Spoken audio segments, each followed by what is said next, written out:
podcast, de modo geral.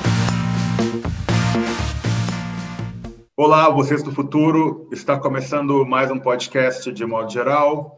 São 54, com a convidada mais do que especial, a atriz Maria Clara Spinelli, e também o retorno de Andrea Del Fuego ao podcast.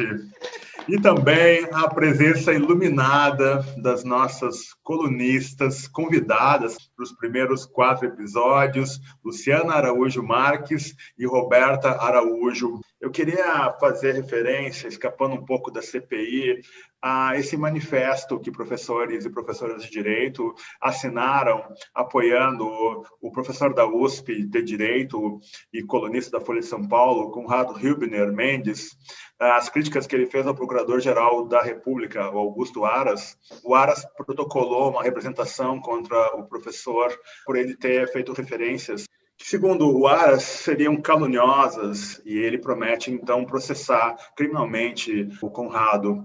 E vários professores e juristas assinaram esse manifesto de apoio, e eu queria ler um trecho dele, porque me parece bastante importante nesse momento, nessa disputa, nessa guerra geral que se estabeleceu no Brasil, esse tipo de registro. Eles dizem aqui: em algumas de suas colunas na Folha de São Paulo, em postagem das suas redes sociais, o professor Conrado criticou o Procurador-Geral da República, Aras.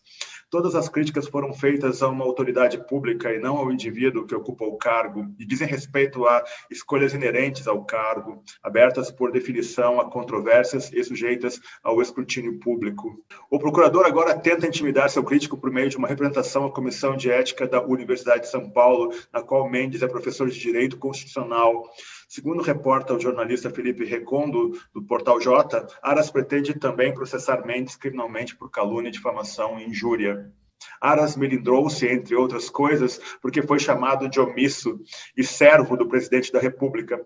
Classificou as críticas como fake news porque seriam desprovidas de fundamento fático, mas, ao contrário do que sua representação contra o professor Mendes diz, há razões de sobra para criticá-lo por omissão e servilidade. E aí são arrolados várias citações que demonstram essa subserviência, e o manifesto acaba da seguinte forma: daqui para frente, ao sentir-se impelido a abusar da estatura de seu cargo para intimidar seus críticos, exortamos o Procurador-Geral da República a render-se, como de costume, à omissão. Permaneça um poste para fazer jus à imagem que agora o acompanhará por toda a história. Andrea Del Fuego, seja bem-vinda. Obrigada, Paulo. Obrigada, meninas. Uma honra estar aqui e com a Luciana, com a Roberta. A Luciana eu já conhecia, a Roberta eu conheci pelos episódios, me apaixonei pela senhora, tá? Incrível o trabalho do Justa Causa, eu não conhecia, e também ouvi as histórias da Luciana, conheci um pouco mais a Luciana. E Maria Clara Spinelli, que prazer, a sua elegância é contagiante. Bom, a pergunta sempre é o que afetou essa semana, né? E foram tantos meses até aqui, né? Sei lá, tantos, já nem sei mais quanto tempo até aqui, né, Paulo? Então, eu estou completamente flechada por muitas setas envenenadas. Mas tem uma coisa que eu ouvi há pouco tempo, que eu estou muito, não consigo tirar da cabeça, é sobre Exu. Eu não conheço Exu. Aí, partindo daí, não conheço Exu. Experiências em centros de Umbanda, trabalhei no centro espírita e tudo isso, mas eu não sou uma conhecedora de Exu. Mas caí num podcast chamado Mundo Freak, parece que é bem conhecido, mas eu não conheci, e caí no episódio de Exu. E que havia 2 convidados muito interessantes, um é o escritor Alê Santos e o outro é o Kiko Dinucci, que é músico e muitas outras coisas. E o Kiko Dinucci, ele cuida do seu Exu, e ele tem um documentário de 2006 chamado Dança das Cabaças, sobre Exu. Mas a discussão sobre a entidade é o que eu queria dividir aqui com vocês, porque eu não consigo parar de pensar em Exu. Bom, essa ideia, só o fato dele ele não conseguiu ser sincretizado. Então, dos orixás, ele não tem o sincretismo. Então, se Ançã é Santa Bárbara, Ogum, São Jorge, Exu não tem. uma das questões também, e o que dá a ele uma certa liberdade, inclusive, é essa ideia de não tê-lo conseguido aproximar com o diabo, porque ele não é exatamente uma oposição ao Criador na sua origem, ele é o braço desse Criador. Então, ele tem esse lugar muito terreno, então ele é um homem que passou por nós. Você pode ser parente de um Exu, inclusive, um tiozinho teu lá de trás, alguém, alguma coisa, então você pode ter aí um sangue de Exu. Muito provavelmente temos todos, inclusive. Exu precisa comer, Exu abre os trabalhos, ele abre a roda. E é muito interessante essa ideia de que antes de qualquer transcendência é preciso muito homem. O que há de mercurial no homem, o que é a possibilidade dele de fazer sempre as ligações. E essa ideia de Exu também ser pessoas que já viveram e que passaram pela rua e que passaram por diversas dificuldades, quase todas. Então, ele sabe exatamente qual é o melhor beco para passar. E aí eu queria contar uma outra coisa que me deixou muito apaixonada, é o fato de, enfim, o comentário do Alei do Fico de Nuti nesse podcast, foi até a fábrica do cara que faz, o ceramista, que faz as imagens religiosas, né? E tem um cara que faz os Exus, lá em Ferraz de Vasconcelos. E lá, quando ele entra, então, assim, não é que tem um Exu, tem muitos Exus. São muitos, muitos, muitos, muitos. A variação das pessoas, né? Está lá representada. E tem uma coisa assim, de alguém sonhar com o Exu tal, de uma coisa tal, que fez tal coisa, e daí o ceramista fazer o seu Exu. Então, eu fiquei pensando nessa coisa do seu Exu individual, de você Exu, Exu Paulo Scott, Exu Spinelli, Exu Luciana, Exu Roberta, que tem o seu modo de cruzar os becos, que tem seu modo de resolver alguma coisa, seu modo de errar, seu modo de acertar, seu modo de ligar, seu modo mercurial, e conversando com o meu amigo querido, poeta, filósofo, Marcelo Ariel, e a gente estava conversando sobre Exu, e ele disse assim, bom, eu acho que Lula é um Exu, e é interessante porque daí não é uma ideia de endeusamento de alguém, pelo contrário, transformá-lo absolutamente numa figura carnal, cheia de incompletudes, e tudo que você quiser pensar nessa ligação. Mas aí eu fiquei brincando com ele de pensar, então, uma estatuetinha, né? Que estatuetinha eu teria do Exu Lula? E para mim, a estatuetinha Exu Lula é o Lula de chinelinho carregando o isopor com a cerveja. Então, se eu tivesse que encomendar o ceramista, o meu Exu Lula, é o Exu segurando a brejinha, com aquele isopor, andarilho. Estou com o Exu aqui. Maravilha. Que saudade que eu estava de você. Maria Clara Spinelli, minha cara, seja bem-vinda e nos diga o que chamou a sua atenção positiva ou negativamente nos últimos dias. Em primeiro lugar, eu queria agradecer o convite, Paulo e meninas. Um prazer estar com você, com Roberta, com Luciana e com Andréia, nesse dia tão especial, que é meu aniversário, não sei se vocês sabem. Feliz aniversário! Muito obrigada, olha que presente que eu estou recebendo, né? Um momento de tanto isolamento em todos os sentidos, né? E tanta solidão acumulada, além da que nós já temos nas nossas humanidades. Então, eu estou tendo a oportunidade de passar o meu aniversário um pouquinho com vocês, com pessoas que eu respeito e admiro, falando de esperança, de luz, apesar dessas trevas que nós estamos vivendo nesse momento. Então, muito obrigada pelo convite, viu, meninas e meninos? Eu queria me apresentar para as pessoas que estão ouvindo e vendo esse podcast. Meu nome é Maria Clara Spinelli, eu sou atriz, eu sou uma mulher latino-americana, uma cidadã brasileira, uma trabalhadora, e eu sou uma mulher transgênero também, né? Sou uma pessoa transgênero. Estão sendo tempos muito difíceis, a gente não precisa esclarecer ninguém sobre isso. Estão sendo tempos muito difíceis há muito tempo, né? Desde 2016, mais ou menos, e então eu me sinto completamente sobrecarregada. Eu tenho, para tentar salvar o meu emocional e o meu psicológico, porque o meu corpo físico ele está preservado, estou tentando ficar em isolamento o máximo que eu posso, eu me afastei de ver notícias. Eu não tenho TV, eu não tenho aparelho de TV há um tempo já, e eu via notícias online através ou de redes sociais ou de pesquisas, e eu precisei parar realmente porque estava tudo muito pesado, assim, para mim, e eu não estava aguentando mais. Então, eu falei, para preservar a minha vida, eu vou me afastar um pouco.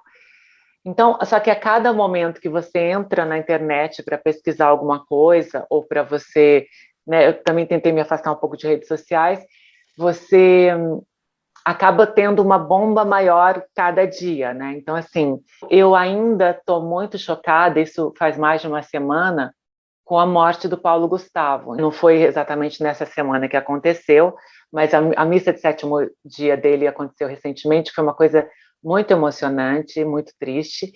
E quando eu ainda entro em redes sociais, eu fico vendo muitos vídeos dele, eu quero continuar vendo, porque aquilo, de alguma forma, eu me aproximei muito mais do Paulo pela tragédia que aconteceu, porque é muito simbólica, como o Caetano Veloso falou, né? Então, é um moço jovem, saudável, amado pelo Brasil inteiro, um grande artista, visionário, né? E ainda tem essa coisa que ainda é transgressora, de ser uma pessoa de uma orientação sexual que é considerada ainda fora da normatividade, ou seja, ele é um homem gay, construiu uma família maravilhosa, uma família que foi amada pelo Brasil, né, com 2 filhos pequenos, com uma vida inteira pela frente, e ele foi tirado de nós dessa maneira violenta. Como disse muito bem Mônica Martelli num vídeo, não foi uma fatalidade, não é uma fatalidade. A gente tem que dar nome às coisas, a gente tem que dar nome às pessoas, aos responsáveis, a gente não pode se omitir. Eu canso, às vezes eu paro, eu falo, não vou entrar mais nas redes sociais, eu vou parar, porque assim, eu estou repetindo isso, a gente está repetindo há tanto tempo, mas há que se repetir, porque as pessoas ainda estão, parece que com vendas nos olhos e com muitas, muitas pessoas que não querem enxergar a realidade, né? Temos responsáveis, chamar esse governo e esse presidente, que eu nem gosto de repetir o nome, mas eu vou repetir para ficar registrado, Jair Bolsonaro de genocida, não é uma metáfora, não é uma metáfora, é um genocida, um criminoso, e essas mortes, elas têm responsabilidade. Nesse momento que a gente se sente tão derrotado, porque é assim que eu me sinto derrotada, eu me sinto fracassada. Eu coloquei um post esses dias, no Dia das Mães, falei, eu me sinto fracassada. As pessoas não entenderam muito bem, acharam que eu estava falando também do meu lado pessoal, mas eu falo como brasileira, como cidadã, como parte da minha geração, a nossa geração fracassou. Eu acho que a gente tem que gritar isso, porque mesmo que agora pareça que é inútil, que nós, né, que as pessoas riem do nosso sofrimento, da nossa tragédia, algumas pessoas, uma parte ainda, a gente está registrando isso para a história. A gente tem que registrar isso para a história, a gente tem que não deixar de falar, porque tudo isso vai passar. Não sabemos se vamos sobreviver ou não, eu não sei, eu tenho medo todos os dias, mas a gente tem que registrar esse momento da história, verbalizar, dar nome às pessoas e às coisas. A gente não tem que ter medo de dizer o que está acontecendo, que foi um golpe, que a gente tem uma pessoa na presidência da República que, se fosse um país minimamente sério, não poderia ter sido candidato à presidência da República, não poderia estar há 30 anos num cargo público, comprando imóveis com dinheiro vivo não declarado. Então, assim, está tudo muito errado. Dá um desânimo muito grande, mas a gente tem que repetir, repetir, repetir, repetir, repetir, enquanto formos vivos. Lá na frente, a história da nossa geração vai ser contada, né? E como, não, nesse momento eu falo, mas Maria Clara, eu não tenho o que fazer mais, não tenho o que fazer, não tenho o que fazer. Porque a gente já está fazendo há anos, a gente está lutando. Eu ia colocar hoje uma camiseta do Ele Não, que eu fui na passeata, mas eu dormi com ela, falei, não, vou colocar essa de livro aqui. Mas a gente está lutando há muito tempo, a gente previu que isso ia acontecer, só que a gente não previu que vinha uma pandemia. Então, a tragédia se configurou. E essa tragédia foi muito maior ainda do que a gente podia supor. A morte do Paulo Gustavo, eu queria ainda registrar esse momento, porque, para mim, é muito simbólica. É um jovem, uma pessoa que tinha uma importância para o Brasil inteiro, que constituiu uma família LGBT amada pelo Brasil. Quer dizer, ele era quase uma unanimidade, tanto que todos os políticos, inclusive esse senhor homofóbico, abertamente fez uma homenagem para ele, porque politicamente acho que era interessante, a hipocrisia dele não tem limites, mas eu acho que a morte do Paulo Gustavo ainda está reverberando em mim, e ainda assim, como o Caetano falou e como a Vanessa Schmutz falou, o que a gente está esperando mais, né? O que a gente está esperando mais acontecer ou quem mais morrer? Então, fica aqui o registro de que nessa semana que passou, a missa de sétimo dia do Paulo foi uma coisa para mim muito marcante e que é um símbolo, né? A morte desse homem tão grande que o Brasil, que a gente só vai entender mais para frente ali tudo o que está acontecendo, e a morte dele é simbólico, acho que é uma morte um pouco de todos nós, né? Do começo e até seu fim, foi muito simbólico. Sim, perfeito, Maria Clara. Roberta?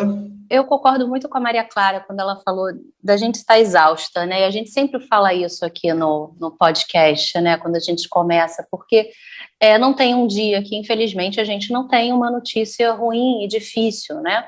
Com justa causa, não tem como, porque eu recebo direct de muita gente o tempo todo, porque sabem das lutas que o Justa Causa defende, né? Então, antirracista, LGBT, feminista, anticapacitista, o que eu recebo todo dia realmente é uma carga muito grande, né?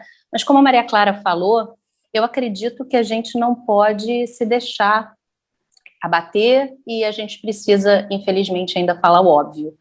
Paulo e Luciana, que estão aqui nos últimos episódios, sabem que eu sou uma mulher das datas. Eu fiz direito e aí comecei a estudar história, porque acho importante a gente manter a memória viva. Então, por isso, eu sempre trago algumas datas importantes e que a gente precisa se lembrar sempre, né? Um acontecimento dessa semana triste foi a morte da Eva Vilma, né? Que foi uma atriz fantástica, maravilhosa, não só uma atriz, né, não só profissional, ela foi uma pessoa, uma mulher importantíssima, participou de uma passeata dos 100 mil, né, em plena ditadura, então é uma mulher que eu rendo aqui sempre as minhas homenagens.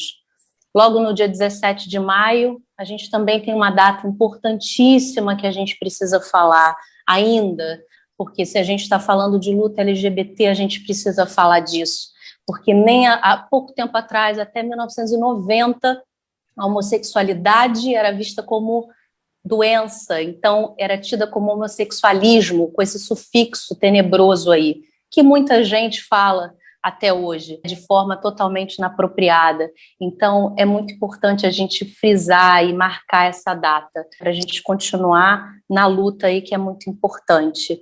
E aí, no dia 19 de maio, foi o nascimento de um cara que, para mim, é um dos caras mais incríveis, que foi Malcolm X, né? Que nasceu lá em 1925 e tanto fez. Muitas vezes ele é muito incompreendido, principalmente pelas pessoas brancas, que pensam ali, né, determinados trechos de seus discursos.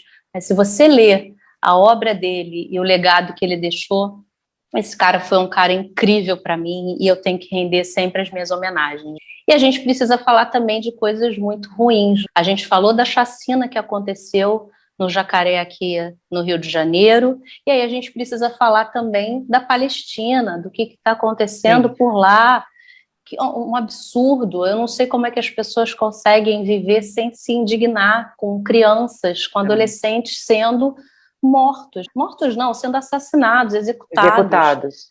Isso é inadmissível, né? A gente não pode mais, há quantos anos isso acontece? E a gente está nesse movimento de Free Palestine, né? Vamos libertar aquilo ali, não dá mais, basta.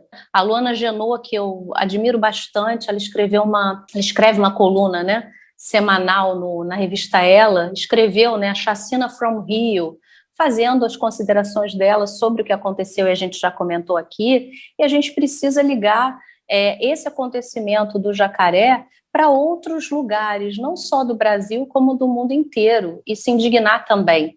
E como a Andréia começou falando de Exu, que é o que abre os caminhos, e eu tenho aprendido bastante sobre isso, principalmente por conta do meu amigo Rodney William, que ensina bastante isso, um cara, para mim, incrível.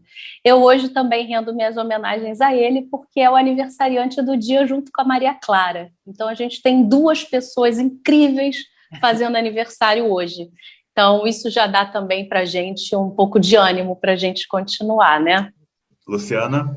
É um prazer estar aqui com vocês, Maria Clara, André, Roberta, Paulo. Vou sentir falta do Paulo falando olá, vocês do futuro.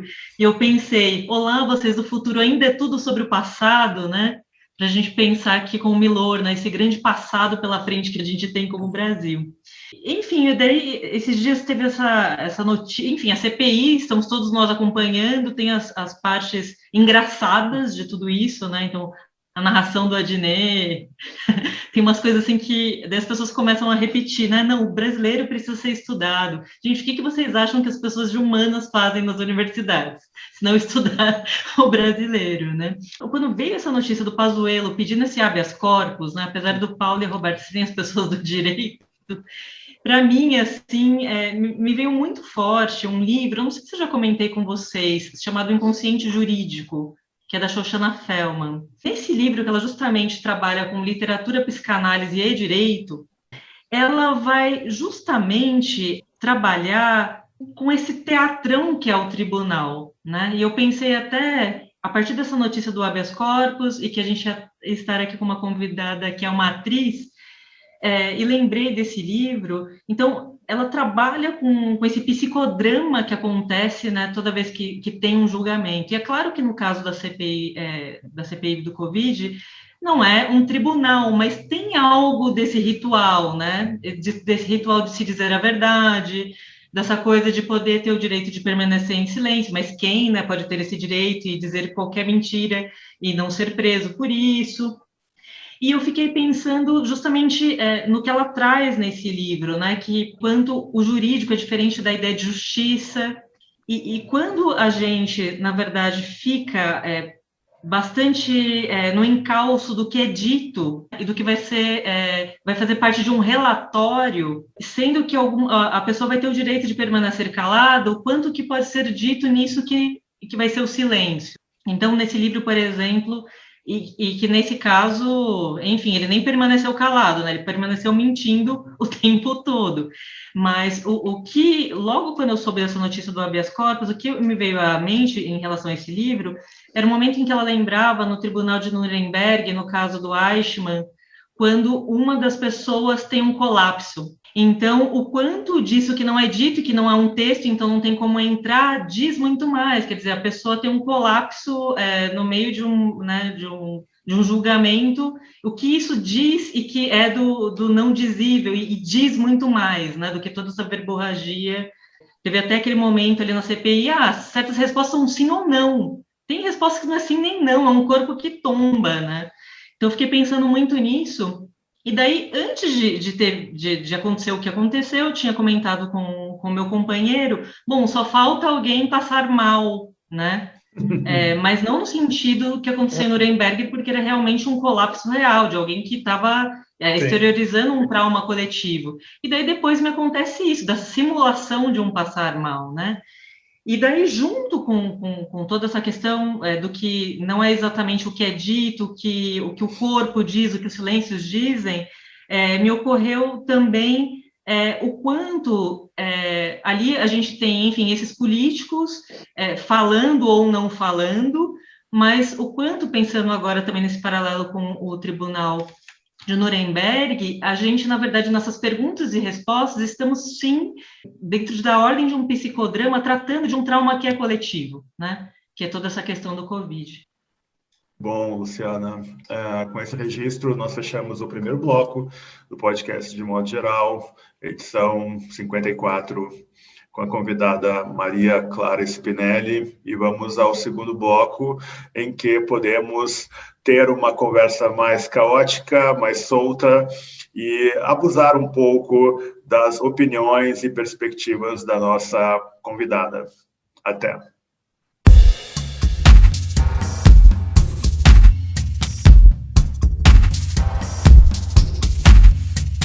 Podcast de modo geral.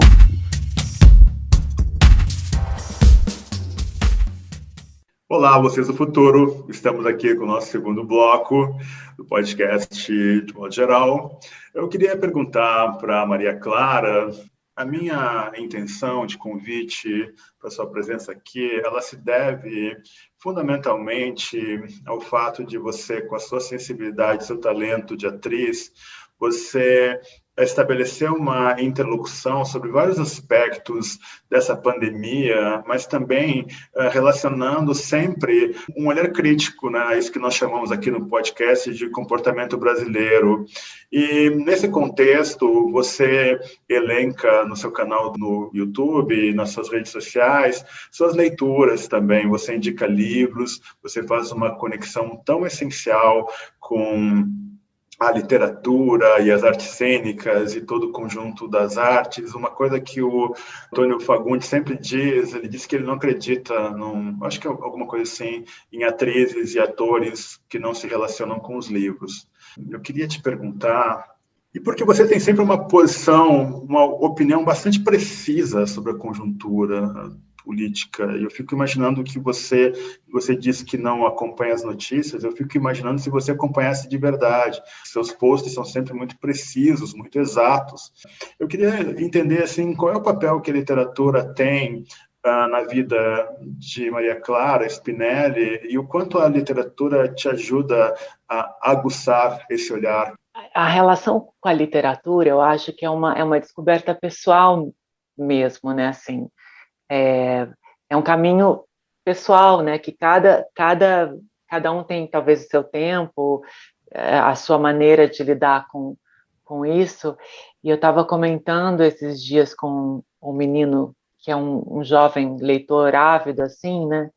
É um assunto muito amplo, mas que eu acho que uma das funções dos educadores, professores de literatura, enfim, da escola, é despertar o gosto pela leitura nas crianças e jovens. A partir do momento que uma criança e um jovem descobrem esse prazer, é um universo que se abre.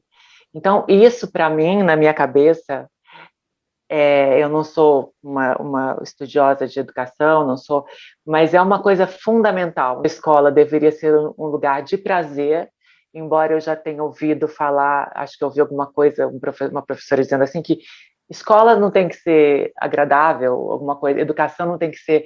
Eu não sei, mas eu fiquei um pouco chocada. Eu falei, mas eu penso completamente o contrário. Eu acho que a criança e jovem tem que ir para a escola com alegria e não indo como se fosse por uma prisão.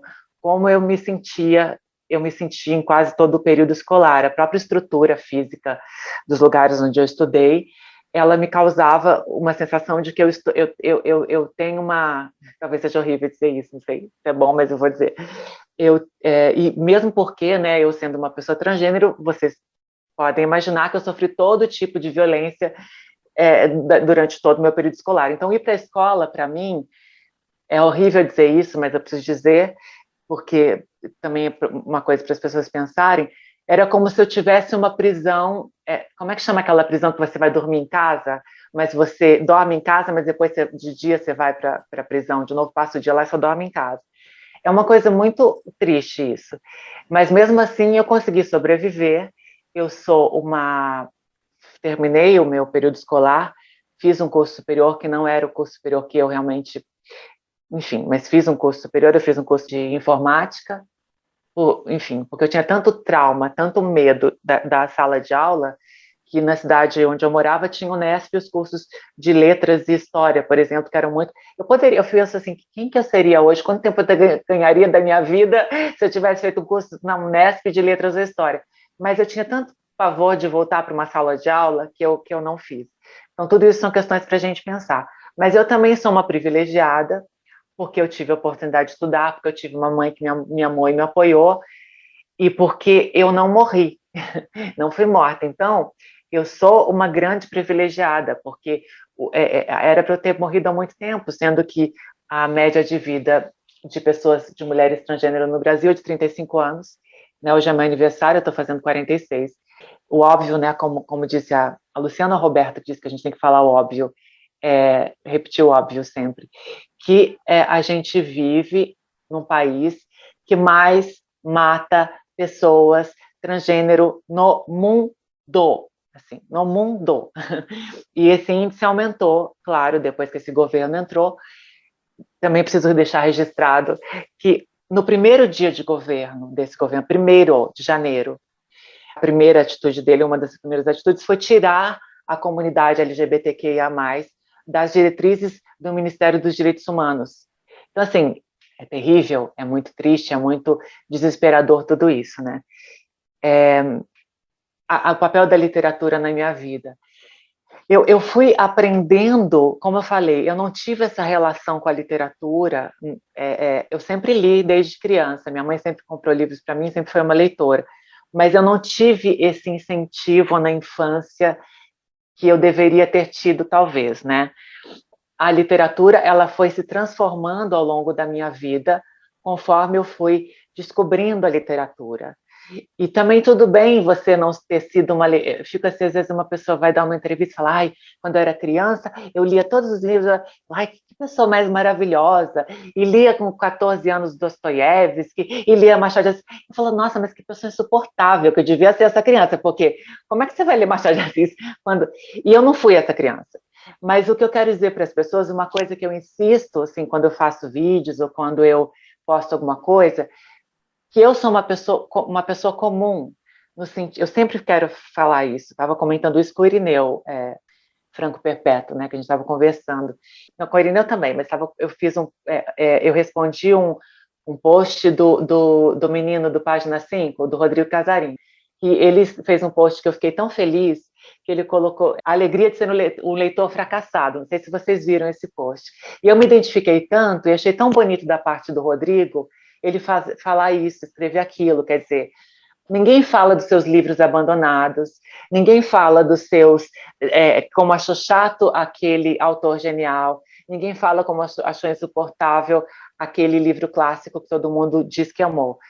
A mensagem que eu queria passar quando eu falo sobre algum livro nas minhas redes, enfim, é que é importante que você leia e que leia por prazer, e que você descubra esse prazer e que você não precisa ser um iniciado, ou um intelectual, ou um acadêmico, porque a literatura, assim como qualquer forma de arte, ela não pode ser exclusiva para eleitos. A literatura, ela tem que ser para o povo. Então, você não pode ter medo de ler um livro, um autor, porque você acha que não vai entender. Você não pode ter medo de ler um livro ou um autor porque você acha que não vai gostar. Porque é um pecado você falar que você não gosta de Machado de Assis. Então, as pessoas preferem falar que gostam ou preferem não ler por medo de não gostar. Isso não está certo. Não tem problema nenhum você não gostar do Machado de Assis ou da Virginia Woolf. E eu acho que é mais importante você ler um livro ruim, entre aspas, porque livro ruim é uma coisa subjetiva, do que você não ler. Porque a pessoa que tem o hábito da leitura, em algum momento, ela vai achar uma necessidade de ler uma outra coisa, de procurar um outro livro, de subir um degrau a mais na sua capacidade de abstração que a literatura traz, né? E isso foi o que foi acontecendo comigo. Eu fui me tornando uma leitora, entre aspas, melhor, acho que estou me tornando, porque eu me permiti ler livros que eu não tive acesso porque eu não fiz uma faculdade, por exemplo, de letras ou história no Monesp, que eu gostaria de ter feito. Então, a literatura ela foi se transformando na minha vida, ao mesmo tempo que foi me transformando. Eu não gosto, por exemplo, da Virginia Woolf, né, que é um gênio. Eu gosto só de Orlando, mas Orlando dizem que eu li 3 obras dela, que é o livro mais acessível dela, então deve ser por isso que eu gosto. Eu acho a Virginia... eu sou uma pessoa muito emocional, né? Então, quando eu leio, eu preciso ser tocada. Mas a Clarice Lispector, por exemplo, ela me toca profundamente. É uma autora que eu mais li na vida. E tem gente que diz que acha Clarice Lispector, né, hermética, difícil. Então, é uma coisa muito subjetiva. Um livro bom, para mim, é um livro que se comunica comigo. Eu tenho lido muitas autoras do Oriente Médio, por exemplo, que eu nunca tinha lido. Eu tenho ficado completamente... encantada, porque eu descobri que a gente é tão parecido, na verdade, o ser humano, ele é tão parecido. Perfeito. André Del Fuego, para onde vamos? Vamos para Maria Clara. Querida, eu me vi em tantas coisas aí que você colocou. Bom, primeiro que eu fiz 46 anos esse ano também. E 45, tem uma coisa bonita, 45. Aí 46 já é o tobogã, né? O tobogã ali no alto, né? Você já começa a dar aquela escorregada no tobogã. Você vai ao meio do caminho e tal. Mas, enfim, bonito, estamos aqui, maravilha, mas que Mais frio na próximos de 50, barriga!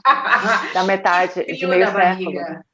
É um frio na barriga, maravilhoso. E eu também não fui a criança Monteiro Lobato.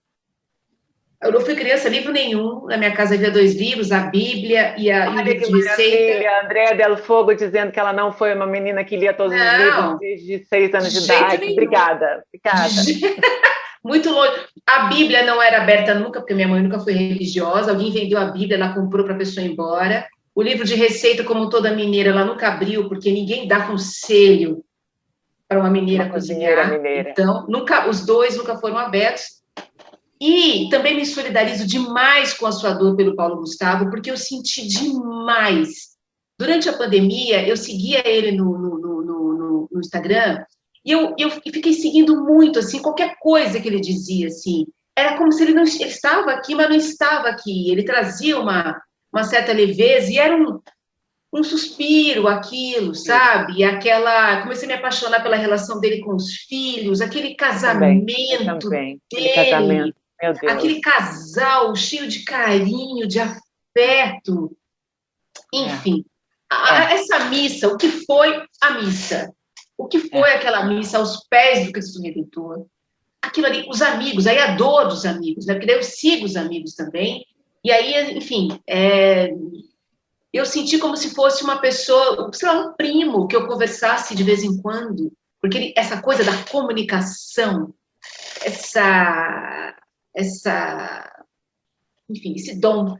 E aí, nesse sentido que eu queria conversar com você, aproveitando a fala da Luciana do teatro, do tribunal, e aí, na escrita, né, a gente tem uma relação da criação, que ela enfim, é um teatro mental ali, né? Mas o corpo, ele está ali parado, né? As minhas hérnias que o digam, as veinhas e vasinhos, os 46 anos que o digam. E aí o trabalho de palco de uma atriz que tem essa criação em relação ao corpo, para mim é sempre um enigma. Eu sempre gosto muito de saber, assim, de cada atriz, porque é muito singular para cada um, o teu processo de aquisição do texto pelo corpo. O processo de criação é uma coisa, como você falou, é muito misteriosa, e não é só para você, é para nós também. É sempre um mistério, a gente nunca sabe aonde a gente vai chegar e se a gente vai chegar. Então é muito legal dizer isso, porque é uma relação a gente tenta não ficar tão ansiosa, porque a gente sabe o que vai acontecer, mas a gente não sabe como que a gente vai chegar lá. Então, por exemplo, é muito bonito isso, né? Porque eu acho que e acho que vocês podem concordar que a arte, ela é viva. Então, depois que você cria uma obra de arte, ela não é mais sua. Ela tem vida própria e nem você tem consciência daquilo que você criou exatamente. Você acha que tem, mas você não tem. Então, quando você que é escritora, vocês que são escritores, vocês parem, né, o livro, né? Mas depois ele vai para o mundo, e eu acredito que vocês também, depois de um tempo, vocês devam olhar para aquilo, ou ler análise de pessoas, experiências, e você fala, nossa, mas é mesmo, que faz todo sentido, eu não sabia disso, que eu tinha criado isso. Então, por exemplo, quando meu primeiro monólogo, assim, que eu ganhei o prêmio de atriz revelação há muito tempo, eu fiz sozinha, né, eu peguei o texto, e daquele texto eu comi o texto e depois eu regurgitei o texto em uma outra coisa. E aí o processo físico, como você está falando, que é muito interessante, né, você vai experimentando ali no palco. E tinha coisas que surgiam, por exemplo, eu estava falando o texto e deixando a emoção vir sem controlar nada. E de repente eu fiz assim um movimento. E aí de repente eu fiz aquele movimento, eu percebi que eu estava fazendo a pose do pensador. E aí, assim, eu falei, gente, e aí tinha aquilo a ver com o texto, mas não era uma coisa racional. Quando eu vi, eu fiz a posição, assim, do pensador, e aí aquilo foi colocado no corpo físico daquele espetáculo. E quando você pensa no texto e naquilo, que não era uma relação direta, é muito bonito, porque aquilo veio, assim, criou. Talvez, né, racionalizando das minhas referências artísticas e alguma coisa, mas aquilo estava dentro de mim, né? Então, é muito bonito isso, porque o orgânico está ligado ao inconsciente e de tudo que você aprendeu, absorveu na sua vida, que você acha que você absorveu e coisas que você nem sabia que você tinha absorvido. Então, tem coisas, por exemplo, isso é uma característica que vocês devem ter ouvido de atriz também, que a gente lembra do passado uma conversa, uma cena. E aí você não lembra se aquela cena você leu, se você viveu ou se você interpretou, porque está no teu inconsciente, fala, nossa, mas essa história. Porque tudo vai virando dentro de você um organismo vivo, né? E a parte, eu acho que é a mais difícil para mim, é essa criação você dar forma física para um texto, né? Um sentimento, uma coisa que só existe ali no mundo das ideias e dos sentimentos. Então, essa experiência do Rodin, por exemplo, do Pensador, que foi uma coisa completamente orgânica, é muito simbólica para mim, que fala, olha lá, tá vendo, Maria Clara, a magia existe. Não sabemos como ela acontece, o mistério está ali, mas ele existe. Então, é um pouco, isso respondendo a sua pergunta, é um mistério, não só para você, mas é uma coisa que o ator, a atriz, ele se entrega, e aí aquilo vai se transformando. Por isso que eu falo, no final do espetáculo, eu nem sabia que eu tinha conseguido criar aquilo, eu nem sabia de onde tinha vindo aquilo, mas aquilo veio, e estava pronto. Acho que é um pouco o que vocês sentem quando vocês concluem um livro, né? Você não sabe exatamente como que você chegou até ali, mas você chegou, assim. E essa acho que é uma das maiores belezas da criação artística, né? A gente ser instrumento de uma coisa que pode ser talvez maior do que a gente. Ótimo. Luciana, para onde vamos? Maria Clara, dá vontade de ficar conversando com você sobre várias coisas, porque várias coisas que você está falando.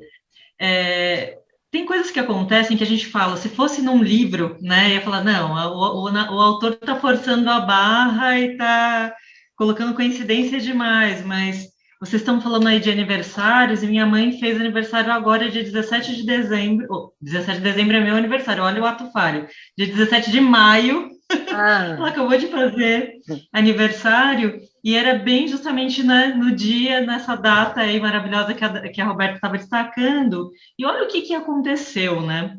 No domingo eu estava até chateada, assim, porque era o aniversário segunda-feira da minha mãe, eu até comentei aqui, nossa, bem no dia do aniversário da minha mãe, ela vai ter que fazer uma mamografia específica, porque estão investigando uma coisa, e é pelo SUS, né? Então ela foi, o que é bom, né? Não estou falando pelo SUS no sentido pejorativo. No entanto, ela precisou ficar 4 horas no dia do aniversário dela, porque a máquina tinha quebrado, então tinha acumulado o número de pessoas para ser atendidas, e ela me mandou um áudio assim, não, eu fiquei lá 4 horas, como meu dia já estava perdido mesmo, eu resolvi ir para o posto para ver se, porque ela tem diabetes, para ver se com comorbidade eu seria vacinada já.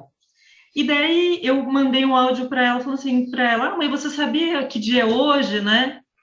Porque olha o que ela tinha me contado, assim, olha a grande coincidência. Ela falou assim, lá na fila para tentar tomar a vacina contra a Covid, do meu lado tinha uma mulher trans, negra, que também tinha comorbidade e também estava tentando tomar a vacina. Então, a hora que você estava comentando, né, Maria Clara, sobre eu não sabia essa informação da faixa etária das mulheres trans e de ser uma sobrevivente, eu fiquei imediatamente pensando nessa outra mulher que minha mãe conheceu no dia do aniversário dela, numa fila, depois de ter passado mais 4 horas. Eu falei assim, gente, que coincidência, quantos temas, né? E daí, só para encerrar aqui a minha participação também no podcast, e vai ter tudo a ver com o que você estava falando também, Maria Clara, eu queria ler uma postagem que eu fiz há algum tempo atrás, mas que tem tudo a ver. Não cresci numa casa cheia de livros. Não há em minha memória uma imagem sequer de alguém da família ou vizinho próximo segurando um objeto com capa e palavras. Por muito tempo, me pensei em uma filha improvável, até me dar conta que sigo desde sempre a filha legítima de um mundo não letrado, e por isso mesmo sedenta pelo registro do que não foi escrito, e principalmente do que está ou foi calado. Essa sede, por outro lado, resulta tantas vezes numa tagarelice. É a fome, é a gula do que falta. Então o excesso, a prosa gorda, como prato de torresmo no fogão a lenha da casa da minha avó. É tanto doce empedrando dentro dos vidros, linha a linha, que não há como não enjoar e descer rasgando na garganta o gosto. Sim, pode torcer o nariz, não é limpo, não é claro, não vai ao ponto, sem muito fogo, e o longo silêncio depois do almoço, e aqueles mosquitos todos rondando as frutas. E se volta desta Madeleine caipira, que é o bolinho de chuva, sem a palavra justa, talvez porque justo, para mim, por muito tempo, era só o apelido do meu vô Justino, aquele que nunca leu palavra escrita, mas me contou todas as histórias que um dia, tantos anos depois, eu reconheci em Macunaíma. Ele tinha boca suja, minha avó baiana dizia, enquanto eu lia nos lábios dela as orações de quem costura um argumento contra os homens em nome de Deus. Amém. É isso. Nossa, tem tudo a ver isso, que maravilha, obrigada, que lindo. Que lindo, Lindo parabéns. texto. Lindo texto, demais mesmo. Muito bonito. Roberta, para onde vamos? Nossa, adorei, que lindeza. Gente, Lindo. Luciana, eu estou muito emocionada, porque é o nosso último encontro aqui, né? Trocando as nossas ideias. Eu confesso que eu já estou até um pouco triste, porque na quinta-feira, no nosso dia de gravação, era uma hora que a gente estava trocando ideias, pensamentos, reflexões, e ainda que sejam tempos difíceis, a gente saber que tem um ao outro, mesmo que de forma virtual, para mim, pelo menos, faz toda a diferença. Eu estou aqui emocionada, mas vamos lá, vamos ver se eu consigo voltar aqui onde é que a gente tem que falar. Maria Clara falou tanta coisa, ela é das minhas, né? Ela gosta de falar bastante, eu adoro. Nossa, eu falo muito, meu Deus. Não, eu sou geminiana, então, assim, se a gente não se comunica, né, eu fico nervosa em casa. Então, quando eu leio um livro, eu preciso trocar com alguém, eu preciso saber o que a outra pessoa achou. E a Maria Clara foi desde os tempos de criança, né, falando sobre as experiências dela, e eu pensei, caramba, quando eu era criança, eu devorava tudo também. E aí a gente vê também a importância, né, da casa, né, do pai e da mãe incentivarem a literatura, qualquer que seja, pode ser o Almanacão de Férias da Turma da Mônica, mas você está ali lendo um gibi, né? Maria Clara falou da escola, né? E isso a gente tem muito em comum, porque eu ia para a escola e as aulas de literatura, e eu adorava ler, mas as aulas de literatura para mim eram chatíssimas, porque a professora não estimulava você, né? Jogava em você o Machado de Assis, por exemplo, que a Maria Clara citou, e é um cara extremamente complexo, né? Para uma criança, uma adolescente de 13 anos ler ali e compreender as coisas, né? Quando eu conversei com o Paulo Scott, eu estava fazendo a minha dissertação de mestrado e foi sobre a obra de Machado, O Mundo dá Voltas. E eu me lembro muito bem quando o professor da faculdade, do mestrado, falou, poxa, então você adora Machado de Assis, né? Você vai trabalhar a obra dele inteira? Eu falei, não gosto dele não, porque eu quero trabalhar porque eu quero aprender, vamos lá, vamos ler. Não tinha conhecido todos os livros, mas sabia da importância. Meu escritor que eu gostava era o Lima Barreto. A gente se identifica com determinados escritores e escritoras, né? E aí a gente faz aqui a ressalva. Paulo está aqui assim, né, falando de Lima Barreto, porque foi um cara que foi extremamente... Não sei nem a palavra que eu posso usar para ele, né? O cara tão brilhante que não foi reconhecido, né, no tempo dele, e não é ainda. Mas aí fui ler Machado, fui dar uma segunda chance para ele, né? Isso também é importante, né? De repente, aquele momento não é o teu, né? Você não está naquele momento de ler Machado. Fui ler o Machado e falei, caramba, esse cara realmente ganhou meu coração. Agora eu tenho que falar de Machado aí para todo mundo e o Lima Barreto vai ter que dividir com ele esse espaço. Eu acho isso muito importante.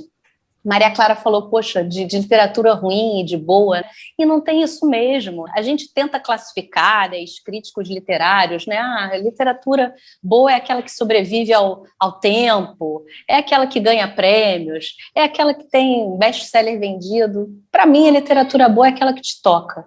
Se eu gostei de ler, por exemplo, um livro de, sei lá, Paulo Coelho, um livro que muitas pessoas às vezes rejeitam, se para mim fez bem, para mim é isso que vale. Isso é importante.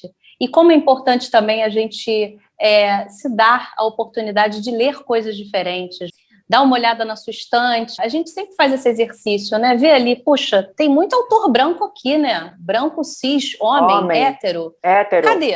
Cadê a mulherada? E vamos sair, como a Maria Clara citou a Virginia Woolf, vamos sair também um pouco da Virginia Woolf, que aqui é muito citada. Vamos ver uma galera diferente aí, vamos ver mulheres negras, autores trans. E aí, vocês encerraram falando com envelhecer, né?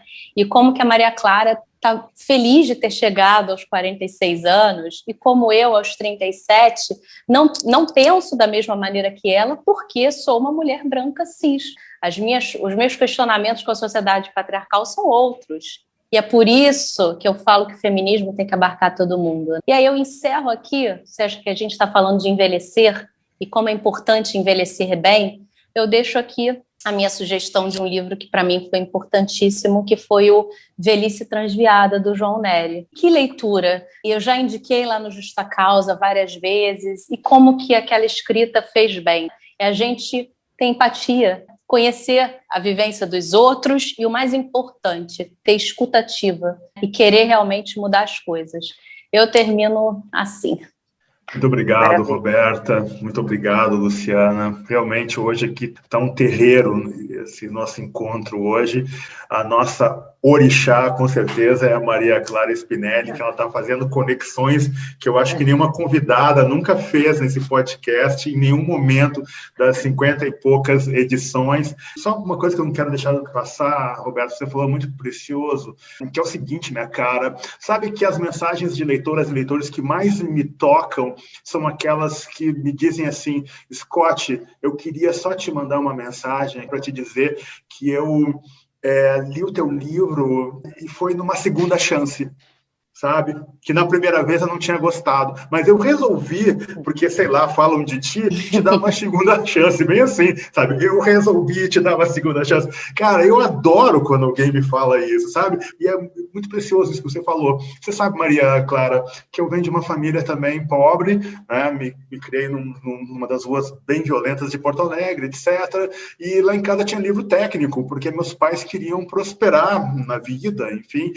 Literatura é uma coisa que nunca funcionou lá em casa. Então, a minha relação com a narrativa é uma relação dos churrascos de domingo, quando nós íamos para casa dos meus tios, dos meus avós, e que é uma família de grandes contadores de histórias. Então, tem essa oralidade, sabe, Maria Clara? E o meu compromisso, tem muita gente que não gosta quando eu falo isso, eu não fui criado com uma super biblioteca, não tinha livro lá em casa, lá tinha gibi, né, tinha algumas coisas assim soltas. Então esse meu compromisso com a oralidade, Maria Clara, ele me contamina até hoje.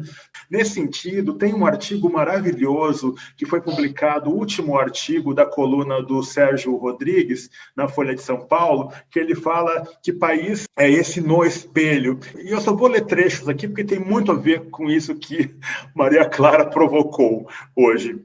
Ele diz: o Brasil sofre de transtorno dismórfico linguístico. Somos um país que se olha no espelho da língua e odeia o que vê. Não é por outra razão que vive tentando fazer harmonização facial com injeções de anglicismo. As raízes profundas do problema se alojam em nossa condição original de colônia portuguesa, quando éramos falantes de segunda linha de um idioma imposto de fora. E aí, no final do artigo, ele diz: como se vê, nosso problema está mesmo no espelho. Se a maioria dos portugueses concordaria com a afirmativa de que os brasileiros falam e escrevem errado, multidões de brasileiros também pensam assim. A imprensa vive cheia de seus suspiros lamentosos. Não sabem que a língua é aquilo que a gente fala e que dicionários e gramáticas vêm depois. Eu achei isso maravilhoso. Terminamos aqui, então, o segundo bloco do podcast de modo geral, e vamos ao terceiro, em que pensamos situação ou pessoa que daria bom conto brasileiro ou romance brasileiro contemporâneo. Até!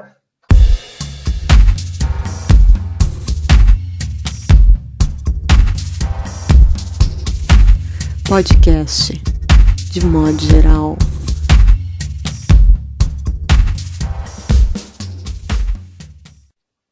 Olá, vocês do futuro. Estamos aqui, então, no último bloco do podcast, um podcast singular por muitas razões, mas, sobretudo, porque estamos inspirados por todos os orixás que conspiram nesse encontro maravilhoso de mulheres incríveis, e eu sou apenas, digamos assim, o mero condutor do barco e aprendendo horrores com vocês hoje, mulheres. Vamos começar por André Del Fuego. Exu, né? Fechar o trabalho também com ele. Ainda voltando à referência desse podcast de nome Exu, do Mundo Freak, que eu super recomendo para vocês ouvirem por esse personagem. E aí tem uma passagem que me chamou, a passagem que me chamou mais a atenção. Então, alguém estava visitando então essa fábrica dessas cerâmicas, dessas estatuetinhas de Exu, então encontrou o ceramista e ao lado dele havia um Exu gigante, assim, da altura dele, sentado.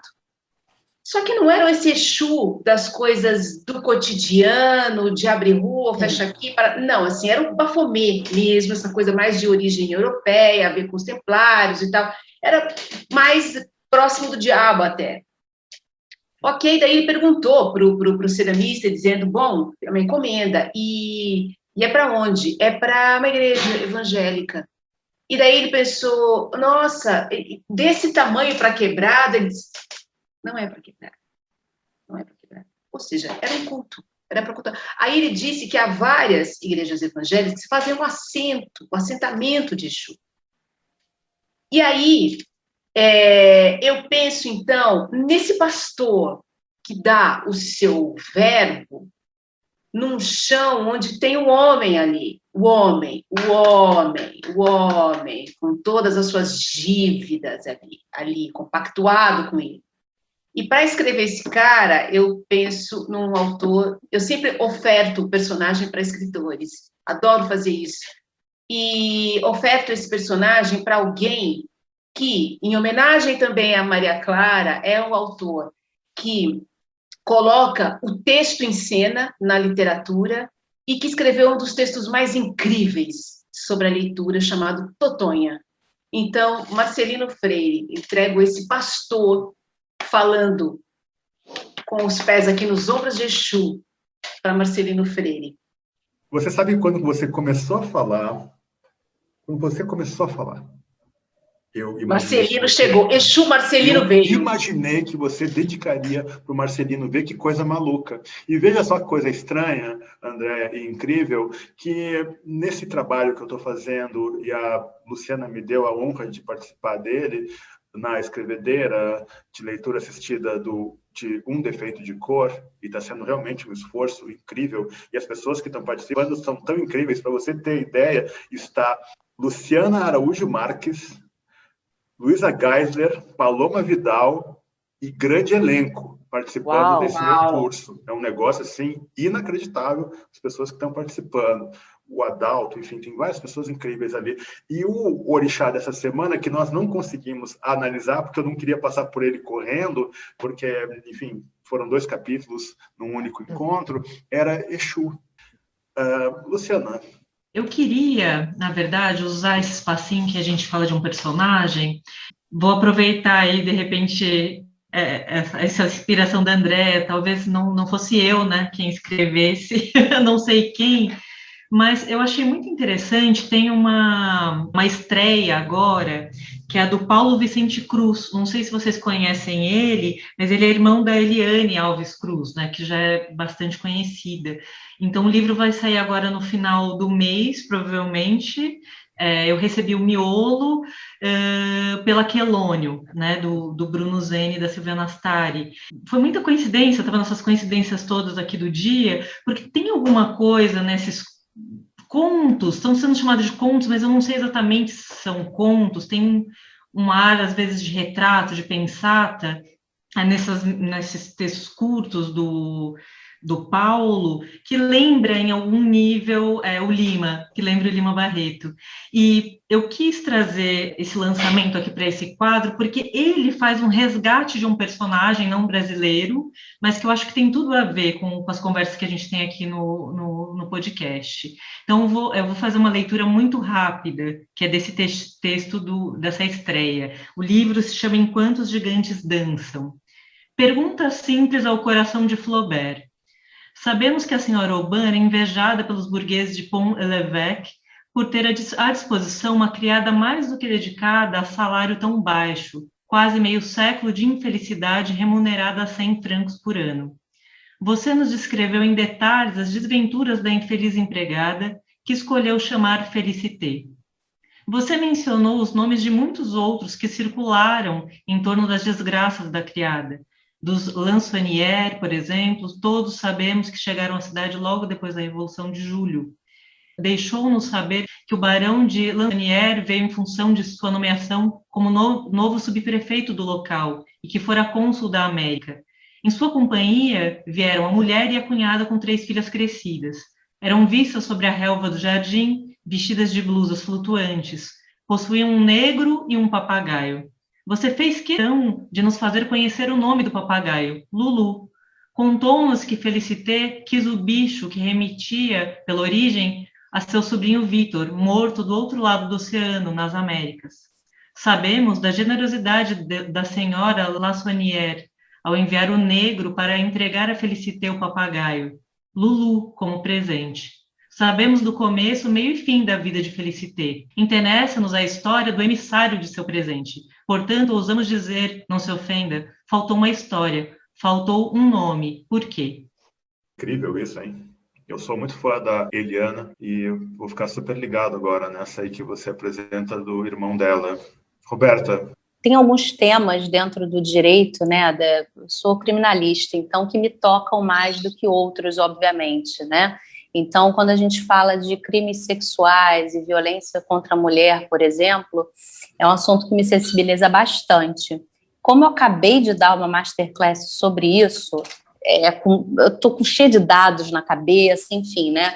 Então, eu faria um conto nesse sentido, né? E também sabendo que hoje é a nossa despedida aqui, com 3 mulheres incríveis, cada uma com a sua diversidade e realidade, eu pegaria o envelhecer para a mulher nessa sociedade patriarcal, né? Como é que é o envelhecer para cada uma, né? De uma forma sutil, abordando dados e fatos e mostrando para as pessoas a importância de você saber que, apesar de sermos mulheres, temos as diferenças e que são colocadas em castas até nessa sociedade. Então, eu faria um conto sobre isso. Já estou com vontade. Muito bom. Quero ler. Maria Clara. Vai parecer que eu vou roubar um pouquinho, mas tudo bem também. Mas, ao mesmo tempo, não, porque eu acho que tem a ver, Paulo, a sua presença entre nós é muito importante, porque o homem, ele é o contraponto. Então, e um homem sensível, um homem que ele tem o seu lado feminino bem resolvido, o novo homem, que é, como eu imagino você, embora não te conheça muito bem, é muito importante estar entre nós, porque dá essa esperança na gente de que é possível. Então, você representa isso, acho que para mim e para nós todas. Então, você está aqui é muito importante. E eu estar junto com essas mulheres que já aprendi a admirar, vendo os podcasts, e algumas, como a Andréa, que eu já tinha uma referência da vida e da carreira, me faz sentir menos sozinha e tendo uma irmandade ali, embora cada uma de nós tenhamos as nossas características e diferenças, mas eu acho que a gente está tentando, né, dar as mãos para um lugar melhor, né, para a mulher. Nesse sentido, eu queria tanto falar desse livro para vocês, mas vamos então entrar na brincadeira do podcast. A minha personagem, talvez vocês conheçam esse livro, mas eu não queria deixar de registrar para vocês. A minha personagem é a grande escritora russa feminina. Eu tive acesso, o privilégio de ter acesso através de um clube de leitura chamado Pacote Textos, do Recife, que me presenteou com livros durante um ano, E eu queria falar para vocês... Maravilhoso! Ele é maravilhoso, sou muito grata, quanta coisa eu aprendi, que eu nunca teria acesso se eles não tivessem mandado. Clubes de assinatura de livros são tão importantes, mas fica uma sugestão para um outro podcast. E eles me mandaram um livro que eu li no começo desse ano, chamado A Moça do Internato, de uma autora russa chamada, a pronúncia provavelmente não seja assim, Nadezhda Kovoshinskaya. Ele é uma publicação da editora Zouk e a tradução do Odomiro Fonseca. Eu estou falando desse livro assim, como eu falei para vocês, eu sou uma pessoa arrebatada e eu só funciono através do que me toca. Esse livro me deixou completamente louca com a sua beleza literária e com um livro tão, assim, eu chamo de feminista, mas depois eu fui ler, eu não posso chamar de feminista porque não existia feminismo ainda, o termo feminismo, quando ele foi escrito. Essa Nadezhda, ela é uma autora contemporânea dos grandes autores russos que nós temos. Eu nunca tinha ouvido falar de nenhuma autora russa grande do século XIX, mulher. Elas existem, mas, por exemplo, no Brasil, não sei se já foram publicadas. E o Odomiro Fonseca, ele foi fazer uma tese de doutorado e ele estudou três textos de autores russos, de duas mulheres, e um deles foi esse. Ele achou o texto tão bom que ele teve acesso que ele resolveu traduzir e a editora Zouk publicou. Então, queria indicar para vocês, se vocês não conhecem, que autora maravilhosa. E esse livro, gente, que livro libertador, que livro mais do que feminista, que livro humanista, que coloca a mulher aqui. Um livro que é escrito no final, ali na segunda metade, acho que é no meio ali do século XIX, com uma visão libertária da mulher, assim, que hoje, esse livro me ensinou tanta coisa sobre mim mesma, e aí eu queria trazer para a gente essa menção a uma personagem que é uma grande escritora, mulher russa do século XIX, e que a gente nem sabe que existe. Então, aqui, agora a gente já tem essa publicação no Brasil. Eu falei com o Irineu, ele falou que a editora 34 vai estar trazendo mais coisas de mulheres russas, mais de uma autora contemporânea, mas o que me chamou a atenção é que essa autora, ela é do século XIX, e se vocês tiverem a oportunidade de ler, vocês vão entender que livro mais visionário, à frente de seu tempo, e lindíssimo. Ele derruba todos os clichês da mulher objetificada, da mulher... É um livro libertário. A Moça do Internato, Nadezhda Kovoshinskaya, a minha personagem escritora russa do século XIX. Perfeito. Eu tive um pane no final do nosso encontro sobre um defeito de cor. A questão mais importante, quando eu fui mencioná-la, Luciana, eu estava tão cansado que eu perdi, eu não anotei, e era depois, quando acabou o nosso encontro, eu lembrei que era o cristianismo, como o cristianismo ali naquele período das revoltas em Salvador, dos escravizados, dos oprimidos, ela acaba fazendo parte do grande discurso que vai oprimir mesmo, essa é a palavra, né? Todas as tentativas religiosas de organização de uma cultura, e o cristianismo e o catolicismo no Brasil, ele faz parte dessa cartilha de controle e de irracionalidade em vários momentos. E eu pegaria, então, um romance em que a fé cristã seria a protagonista e a sua personagem de apoio seria as Forças Armadas, o Exército Brasileiro, sabe? Eu queria muito montar uma pequena fábula em torno dessa possibilidade. Eu fiquei bem impressionado com um artigo escrito pelo professor Luiz Augusto Estrela Faria, do Departamento de Economia da URGS, lá do Rio Grande do Sul, e o título é Os Militares no Desgoverno Bolsonaro. E tem um trecho que eu acho importante ler hoje em função da CPI, do depoimento do Pazuello na CPI que está acontecendo nesse momento, um trecho desse artigo, se vocês me permitirem. Armados por esse tipo de ideário, de escassa racionalidade e nenhuma correspondência com o mundo real, nossos briosos comandantes montaram o cavalo encilhado do capitão insubordinado e mentiroso e assumiram o governo do país para quê mesmo? Essa é a tragédia do Brasil. Eles não têm a menor ideia do que é ou deveria ser um caminho para o desenvolvimento nacional. A estreiteza de sua formação intelectual associada ao deslumbramento com os Estados Unidos não é capaz de produzir nenhuma ideia mínima coerente capaz de definir algum desígnio para o futuro do nosso país. Por isso, não apenas concordam com as diretrizes de Paulo Guedes, cujo horizonte é o mercado financeiro, não conseguem ver na destruição da Petrobras, na engenharia nacional ou do nosso programa nuclear perpetrado pela Lava Jato, pelo governo, o aniquilamento de um projeto de desenvolvimento nacional. E também por essa miopia política se acomodam à condição de destruidores do pouco de ordem democrática que via sendo implantada no país. Acabaram se tornando meros serviçais dos interesses das oligarquias financeiras daqui e de fora. O governo que servem cada vez gasta menos com o bem-estar do povo e reserva mais dinheiro do orçamento para pagar juros. Quando o Brasil voltar à democracia, nossos militares precisarão ser severamente reeducados.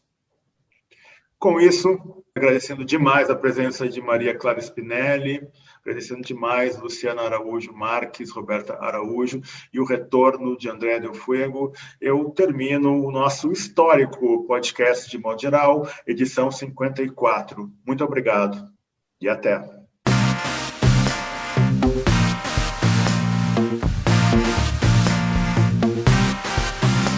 Podcast de modo geral. Tem algo muito bonito quando a gente se prepara para receber alguém em casa, né? Mas é mais bonito ainda quando a coisa ultrapassa essa preparação, né? Porque tá no que a gente está mais que preparado, a gente está atravessado por aquelas questões e acaba vindo, né? Então eu queria te agradecer pela oportunidade de, por sua causa, ter podido falar coisas que são caras para mim. Que a gente tenha, né, de novo esperança num país democrático, mesmo em construção, né? Como é uma democracia tão nova como a do Brasil, né? Aponta esse negro não nomeado, mas ele não conta essa história, né? Esse negro não nomeado é que seria um personagem que valeria sim ter a história dele contada e não só ficar nesse pensado que o autor faz, né? Você, nessa data querida, muitas felicidades, muitos anos de vida. Viva Maria Clara! Gente, obrigada. Obrigada, que presente lindo. Pena que a gente não pode te dar um bolo. Mas quem sabe no ano que vem, né, a gente possa estar pessoalmente e comer um pedaço de bolo, né? Vamos desejar isso.